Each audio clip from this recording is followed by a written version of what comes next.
Flowers top singer season 5 വേദിയിൽ രണ്ടു തരം വ്യത്യസ്തമായ അത്ഭുതങ്ങൾ സൃഷ്ടിച്ച് പാട്ടുപാടിയിരിക്കുകയാണ് നമ്മുടെ ഹരിചന്ദ്രൻകുട്ടിയും അമേഘും. ജഡ്ജസിനെ തന്നെ വിസ്മയിപ്പിക്കുന്ന അതിഗംഭീര പ്രകടനം എന്ന് തന്നെ പറയാട്ടോ. നാടൻ കലകളുടെ ദൃശ്യാവിഷ്കരണവുമായിട്ടാണ് നമ്മുടെ ഹരിചന്ദ്രമോള് ഫാമിലിയും ഒത്ത് വേദിയിലേക്ക് വന്ന് തകർപ്പൻ പെർഫോമൻസ് കാഴ്ചവെച്ചത്. ആ ഒരു പെർഫോമൻസിന് ബിഗ് സല്യൂട്ട് തന്നെ കൊടുക്കണമെന്നാണ് ജഡ്ജസിൻ്റെ ഒക്കെ അടിപൊളി അഭിപ്രായം. റിമി ടോമി വരെ ഇങ്ങനെ കണ്ണഞ്ചിക്കുന്ന പ്രകടനം എന്നൊക്കെ പറയുകയുണ്ടായി. ബിന്നി ആൻറ്റിയും MG ശ്രീകുമാറും മൊത്തം അടിപൊളി എന്ന് പറഞ്ഞു കേട്ടോ. കടലോളം കാവടിയാടും എന്ന് തുടങ്ങുന്ന അതിമനോഹര ഗാനമാണ് ഹരിചന്ദ്രൻകുട്ടി പാടിയത്. അതുപോലെ തന്നെ നമ്മുടെ അമേഘ് പാടിയത് ചെമ്മാനം പൂത്തേ എന്ന് തുടങ്ങുന്ന അടിപൊളി ഗാനം.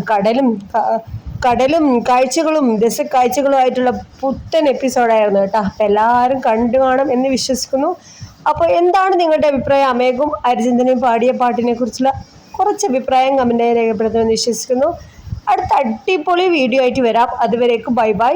പുതിയൊരു എപ്പിസോഡിനായിട്ട് കാത്തിരിക്കുക. എല്ലാവരും മറക്കാതെ കാണണം ഫ്ലവേഴ്സിൽ. അപ്പോൾ നമ്മുടെ വീഡിയോ ഇഷ്ടപ്പെട്ടാൽ ലൈക്ക് ചെയ്യുക. Bye bye.